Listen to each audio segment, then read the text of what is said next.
both great countries. She would love them. Do you like one more than the other? I don't. I love them both. They're different. That's what I'm going to say here in the conclusion. I have a question. Yes? Do you read those stories to yourself once in a while to remember? I read them over and over and over again. That's what I do, and that's how I keep myself busy now at 87. I love to read the stories because they warm my heart, and I channel every morning good energy to all parts of my body.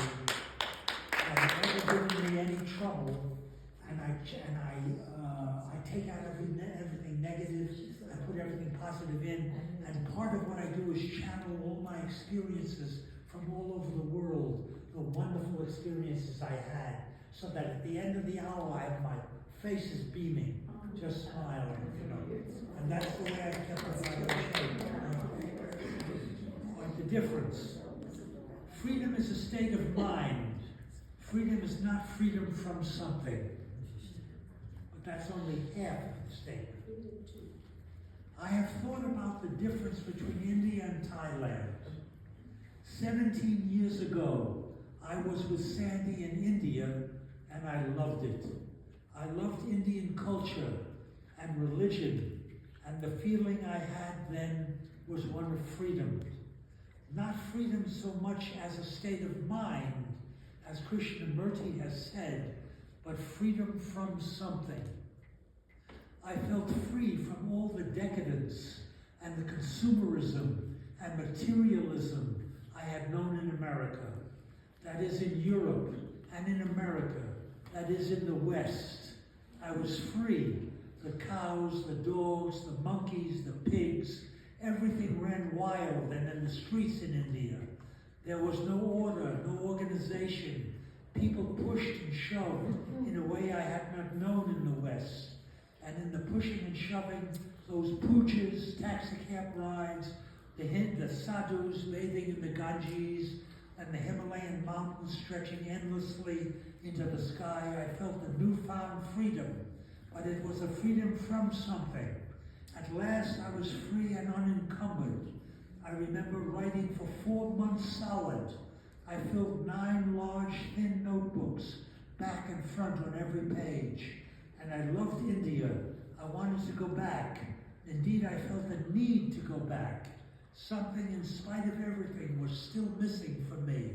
And so for years, I have told Sandy I would go back with her, and for 17 years, I have been unable to do it. When it came this year to a choice between Thailand and India, my vote went to Thailand. I remembered how stressful India and getting from place to place was. The billion people, and I remembered thinking, it's a wonder they don't trample one another to death. And yet they don't. They live, for the most part, in peace and in harmony with each other and with themselves. And so we went to Thailand. Something pulled me to go to this Buddhist country. I didn't know why. I just knew I had to go. And we went, Sandy and I discovered that there is a difference between India and Thailand. A subtle difference, but a difference nonetheless. At least for me. In Thailand, I learned that freedom is a state of mind. Freedom, as is the essence of Buddhism, is a way of knowing, is a way to know and of feeling at home with the self. In Thailand, I came to know myself in all of my varied and sundry aspects. And in coming to know myself, I completed something that had been until now incomplete. I watched myself arise and fall away in all of my aspects: joy, sorrow, pain, suffering, anger, disappointment, glee, frustration, love, compassion, sickness, and health. I saw my dream world and my waking world, and it all passed before my eyes as though in a meditation.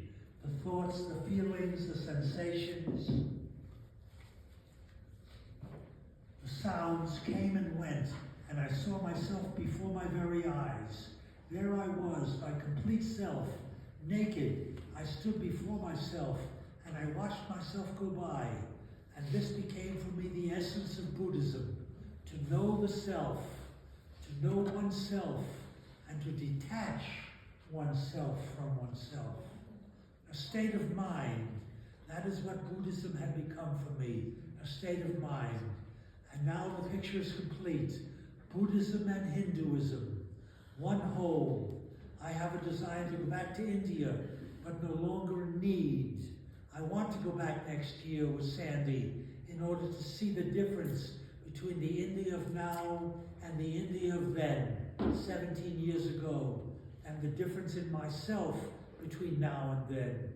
Buddhism has taught me much about myself, and I have learned that indeed freedom is not only a state of mind, it is also freedom from something. That freedom from something is a freedom from the ignorance of the self. Now I am complete within and outside myself. I remember telling someone, in Israel, I learned I was a member of the Jewish people. In India, I became a citizen of the world. And in Thailand, I unified the two. The inside and the outside became one.